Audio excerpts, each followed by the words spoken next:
তিনটি আমলের কারণে মানুষের হায়াত আল্লাহ রব্বুল আলামিন বৃদ্ধি করে দেন। শুধু হায়াত নয়, তার রিজিকও বৃদ্ধি হয়ে যায়।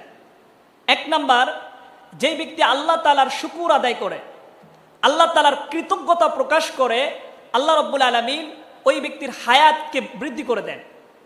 আল্লাহ তাআলা পবিত্র কুরআনুল কারীমের মধ্যে বলেছেন, লা ইন শাকারতুম লাযীদান্নাকুম ওয়া লা ইন কাফারতুম ইন্না আযাবি লাশাদীদ। আমার নিয়ামতের শুকর যারা আদায় করবে, আমি আল্লাহ রব্বুল আলামিন তাকে নিয়ামত বাড়ায়া দেব। আর যেই ব্যক্তি আমার নিয়ামতের শুকর কৃতজ্ঞতা যারা আদায় করবে না, আমি আল্লাহ রব্বুল আলামিন তাদের থেকে আমার নিয়ামতকে ছিনায় নেব। তো হায়াত নামক যে নিয়ামত, রিজিক নামক যে নিয়ামত আল্লাহ রব্বুল আলামিন বৃদ্ধি করে দিবেন কেউ যদি আল্লাহ তাআলার শুকর আদায় করে। এই জন্য আপনি যে হালতেই থাকেন না কেন, যে অবস্থায় থাকেন না কেন, বেশি বেশি আল্লাহ তাআলার শুকর আদায় করবেন।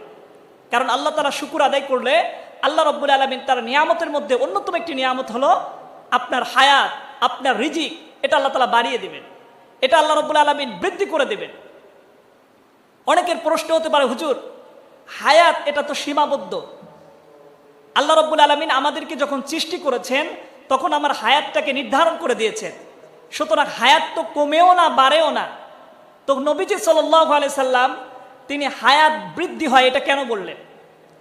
মুহাদ্দিসিন ইকরামের ব্যাখ্যা দিয়েছেন যে হায়াত বৃদ্ধি হওয়ার অর্থ হচ্ছে আল্লাহ রব্বুল আলামিন হায়াতের মধ্যে বারাকা দিয়ে দিবেন, বরকত দিয়ে দিবেন।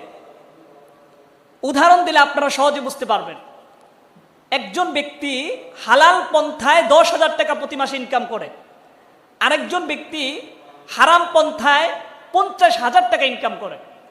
এখন যেই ব্যক্তি হালাল পন্থায় প্রতি মাসে 10,000 টাকা ইনকাম করে, ওই ব্যক্তির মাস শেষে আরো 2,000 টাকা সঞ্চয় হয়, 2,000 টাকা সে জুগায় রাখতে পারে। কিন্তু যেই ব্যক্তি হারাম পন্থায় 50,000 টাকা ইনকাম করে, মাস শেষে সে আরো 10,000 টাকা ঋণ করে। তো এর মানে বোঝা গেল হালালের মধ্যে বরকত আছে, কিন্তু হারামের মধ্যে বরকত নেই। তো আল্লাহ রব্বুল আলামিন হায়াতকে বৃদ্ধি করে দিবেন, এর অর্থ হচ্ছে আপনার হায়াতের মধ্যে বরকত দিয়ে দিবেন। দেখেন না, পূর্বেকার বড় বড় আলেম তারা কত বড় বড় কিতাব নিয়ে লিখে গিয়েছেন একেবারে স্বল্প সময়। যেমন আল্লামা জালালউদ্দিন সৈয়দী রহমাতুল্লাহ আলাইহি, তিনি তাফসিরে জালালাইন লিখছেন মাত্র 40 দিনে, অথচ এই কিতাবটা মাদ্রাসায় 1 বছরে পড়েও শেষ করা যায় না। এটাকে বলা হয় বারাকা। তো আল্লাহ রব্বুল আলামিন আপনার হায়াতের মধ্যে বরকত দান করবেন, আপনার রিজিকের মধ্যে বরকত দান করবেন।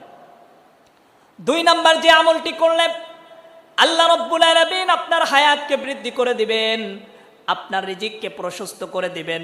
বুখারী শরীফের বর্ণনা, নবীজি বলেন, মান আহাব্বা আন ইয়াবসুতা লাহু ফি রিজকিহি, যে ব্যক্তি তার রিজিককে প্রশস্ত করতে চায়, রিজিককে প্রশস্ত করতে যেই ব্যক্তি ভালোবাসে, ওয়ায়ুনসা আলাহু ফি আথারিহি, এবং যেই ব্যক্তি তার হায়াতকে বৃদ্ধি করতে চায় সেজন্য ফালিয়াসিল রহিমাহু, সেজন্য আত্মীয়তার সম্পর্ককে ছিন্ন না করে, আত্মীয়তার সম্পর্ক যেন বজায় রাখে।